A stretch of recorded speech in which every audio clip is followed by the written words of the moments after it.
Hello, this is the long-awaited sequel to my short video Introduction to Genre. This is Genre Chapter 2.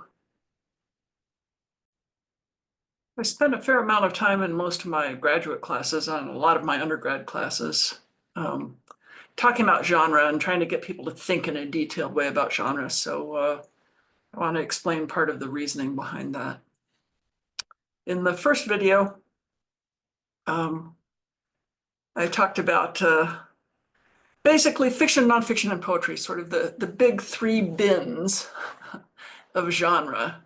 But if I give you a piece of writing to analyze and I say, what genre is this? And all you can tell me is which one of those three bins to put in. And that has not taken us very far. Although there can be tricky cases even there. But that's a starting place, right? Fiction, nonfiction, poetry, that's not the ending point. So people who like to read don't necessarily like to read every kind of thing, right? People have their preferences, and oftentimes what that boils down to is a genre preference. People love putting things into categories. You walk into a bookstore, you walk into a library, they don't just have all the books alphabetized by title or by author, right? They have subsections. And if you walk into a bookstore, you will probably, a sizable bookstore, you'll see, shelves with labels like this on it: romance, horror, mystery, Western, science fiction. Sometimes it's science fiction and fantasy in the same section. Sometimes those are separate sections. Spy novels. For instance, I'm not trying to be definitive here. This is some of the sections that they have for classifying fiction at a bookstore, or many libraries, many public libraries will have separate sections for science fiction and mystery. For instance, they won't just put all of the fiction together in one big set of shelves. And then you'll find different sections for different kinds of nonfiction too. I'm not saying these are, some of these are categories you might run into a bookstore, and others are not. But these are sort of different types of nonfiction that exist in the world. And there are endless subtypes also. This is a little sampler.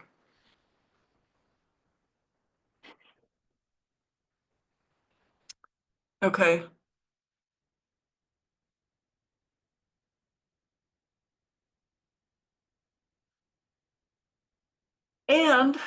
But if you walk into a bookstore, the odds are good that you're going to have a section labeled literature.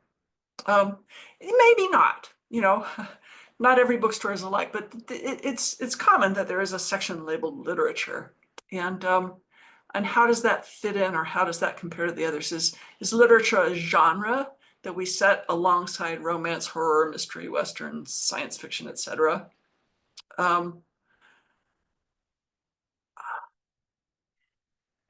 And over here,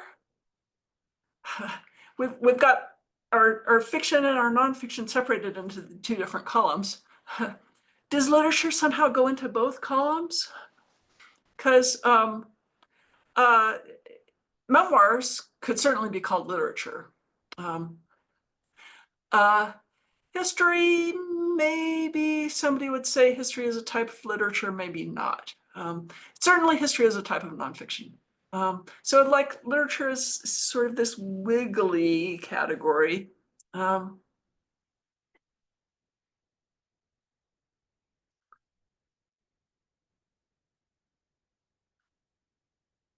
Before we come back to the what is literature mystery, let me first introduce the concept of genre versus medium, okay? I frequently teach comics, also known as graphic novels, also known as graphic literature, okay? This is a category of readable art involving, in the usual case, words in addition to the pictures. And people who study comics, and well, even people who don't, if they read and appreciate comics, they understand comics to be not a genre, but a medium, okay? People who know very little about comics can get confused about that. And they might equate comics in their head with a specific type of genre that frequently appears in comics, such as superheroes or funny animals. But, you know, anything can be put into the comics form. And so that makes it a medium, not a genre. It's the medium through which a story in a particular genre is realized. Okay, here's a slide that I plucked out of my most recent comics presentation, trying to put comics in the larger picture of the world of arts and literature, right? And over here on this side, I've got a few types of genre. I introduced another one that I don't think I mentioned in the chapter 1 genre video, narrative. And I point out that narrative can be, a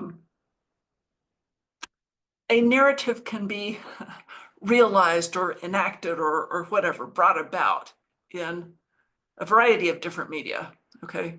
But we get stories told to us at the movies or by actors in live theater or by picking up a book or a magazine or by looking at comics.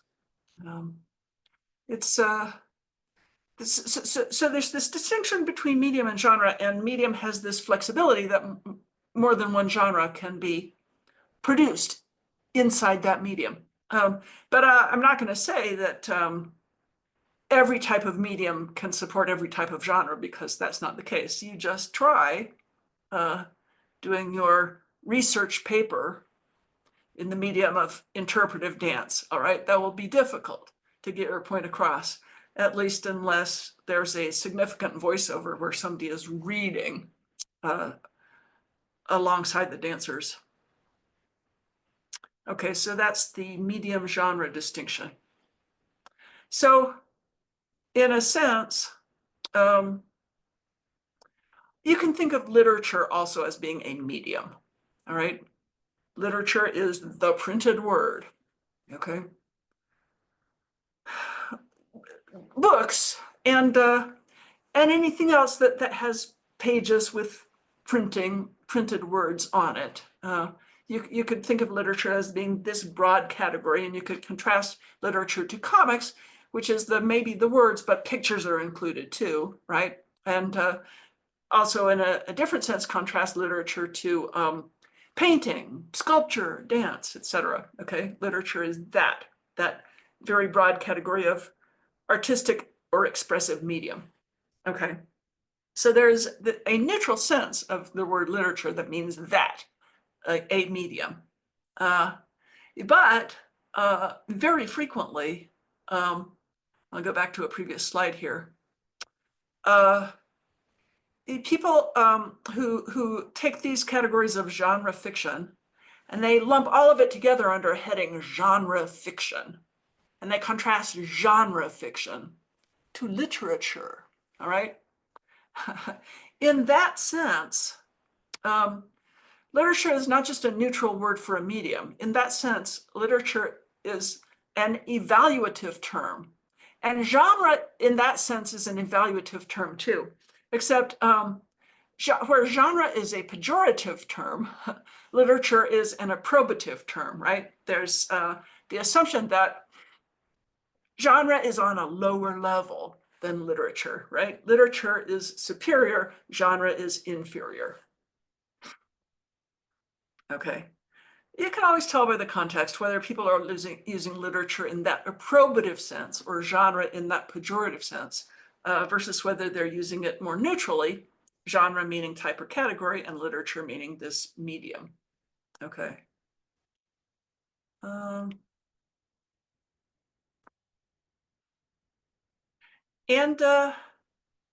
And also, going back to the bookstore example again,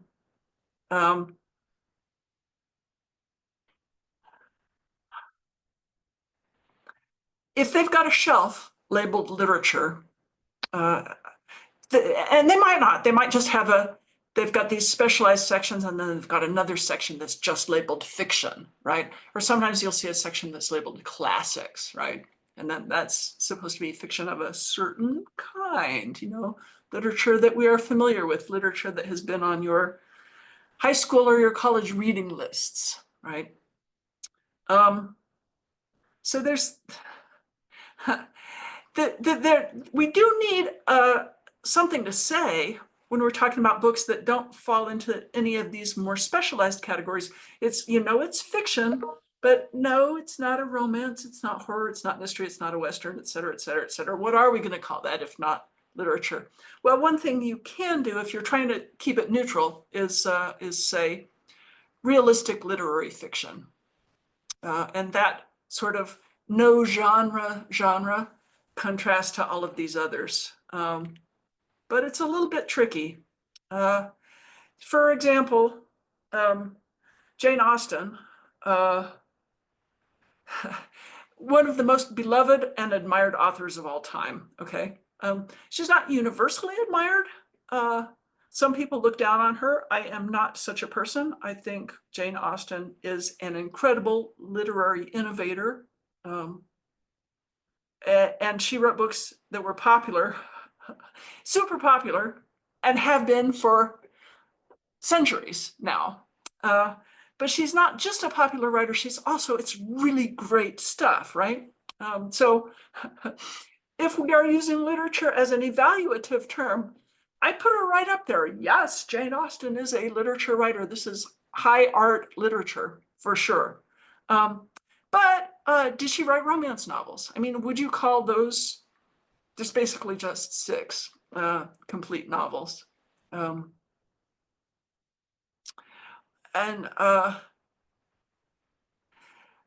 she's got,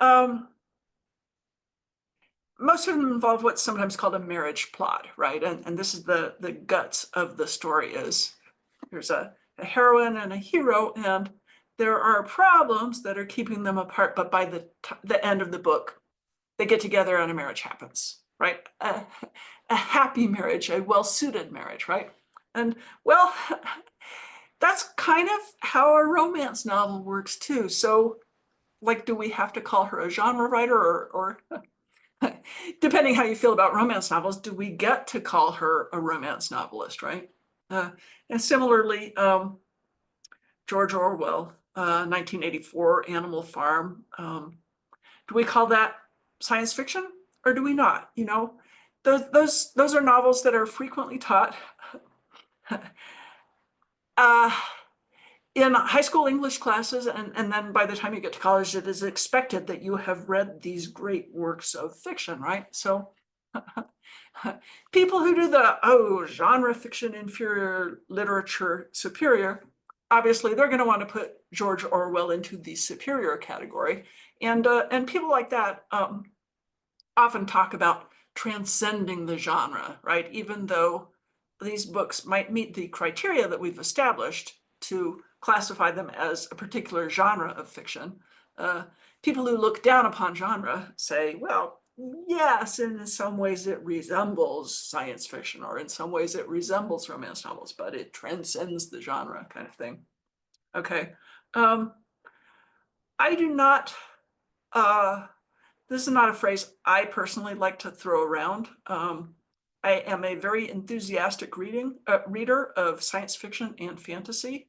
And for that reason, I don't like to see genre written off as possibly being a great piece of art, okay? Theodore Sturgeon, the science fiction writer, he was at a science fiction convention one time, and during a question period, a woman in the audience said, Mr. Sturgeon, how can you justify devoting your life to science fiction when 90% of all the science fiction that's published is just such crap? And Sturgeon, this is the report anyway, Sturgeon said to her, Madam, 90% of everything is crap. And so this is now called Sturgeon's Law, this idea. And I am more in harmony with the idea of Sturgeon's Law than I am with the idea that certain pieces of writing would be thought of as genre, but they transcend the genre, right? If you got to take one of these attitudes or the other, I'm with Sturgeon, not with the transcending the genre people. However, there is such a thing as formula, and writing that is written to a formula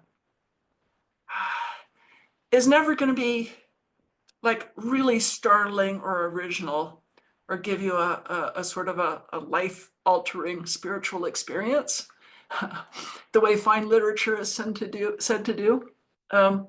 If you have let's say a vampire fetish, and so you will just read anything that has a vampire in it, and you just get off on the idea of vampires, right? A lot of that, let me put it this way. I would venture to think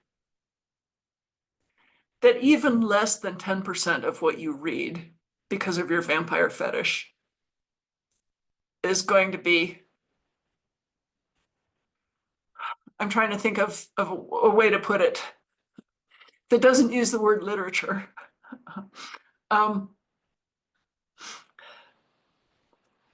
You're not going to be deriving new, deep intellectual satisfaction from reading formulaic genre writing just because you have an appetite for a particular genre.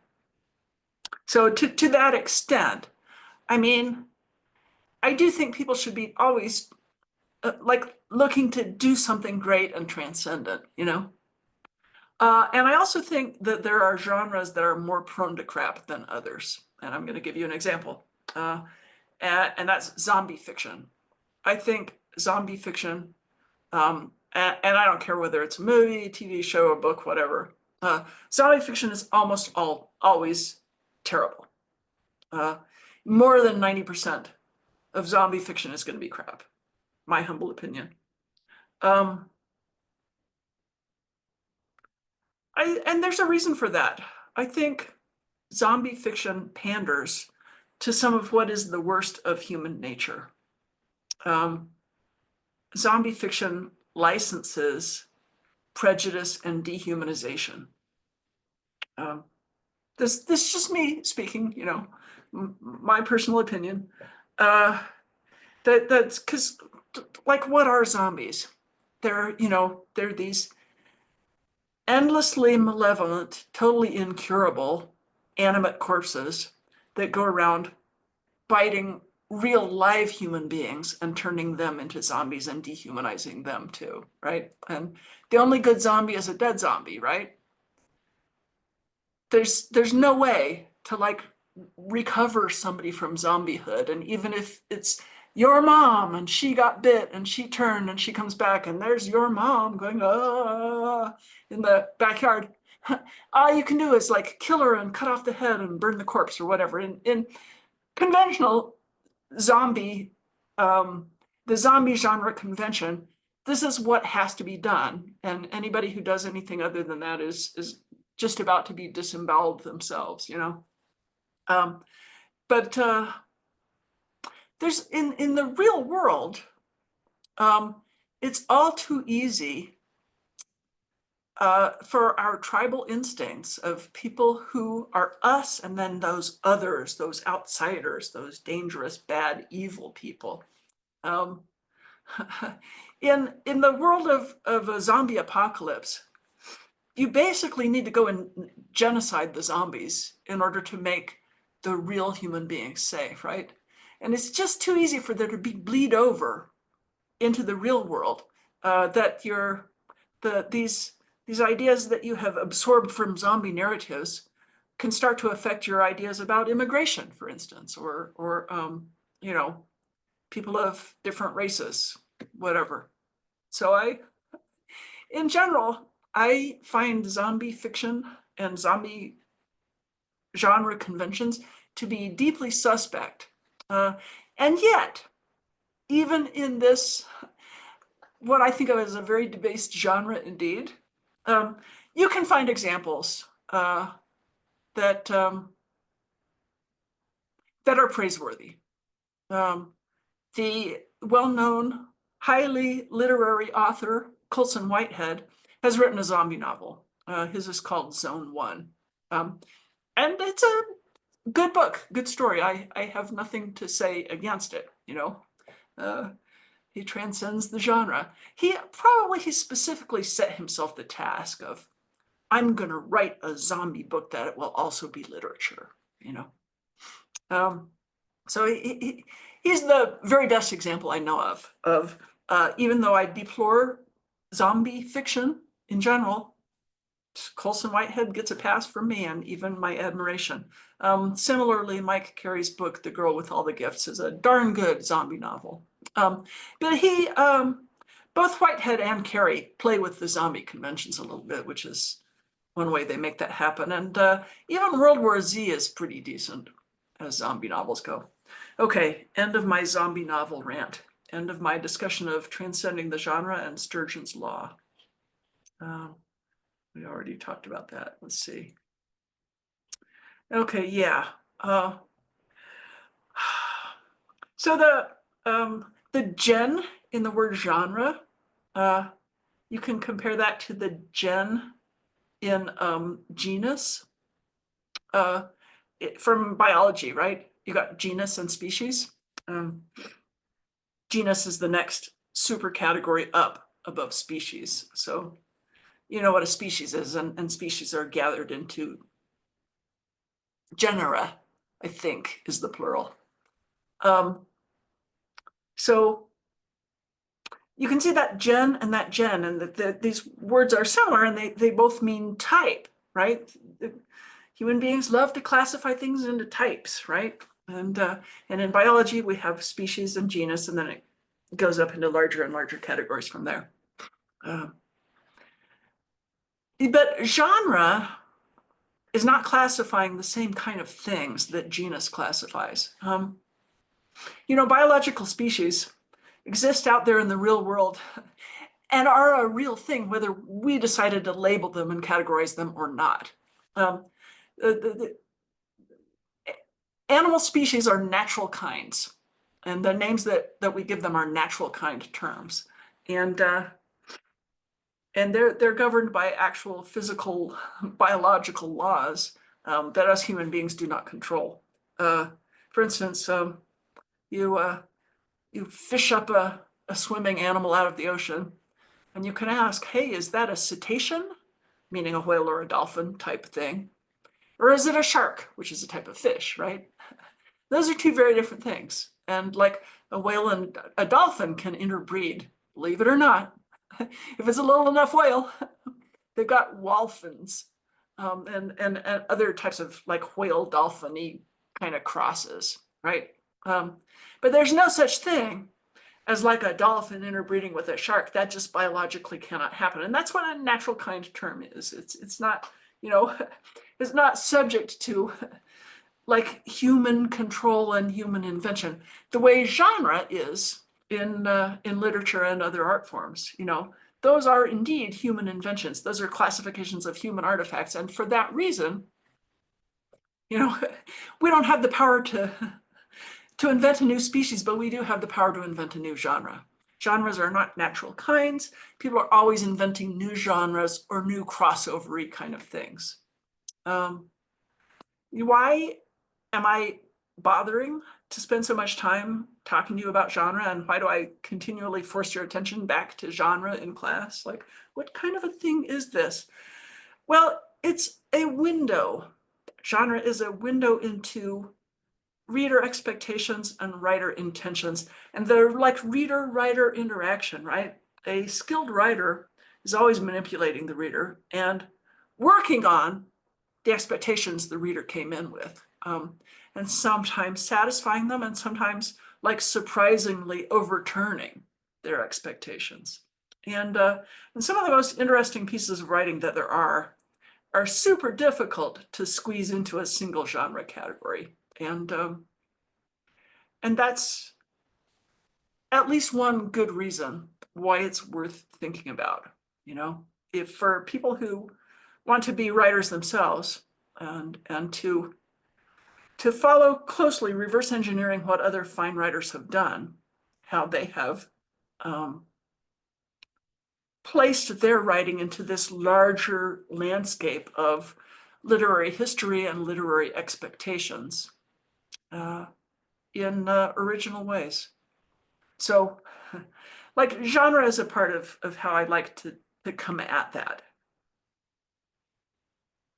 The next thing after this, there's not going to be a genre chapter 3 exactly, but there will be specific case studies that I will direct you to.